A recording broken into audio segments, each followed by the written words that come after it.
माझ्याकडे police station Nandurbar शहर अपराध क्रमांक 699/26 या गुन्ह्याचा तपास आहे।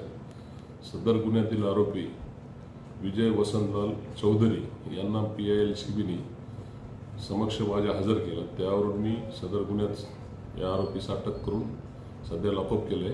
अधिक चौकशी करून पुढील तुम्हाला माहिती कळवण्यात येईल।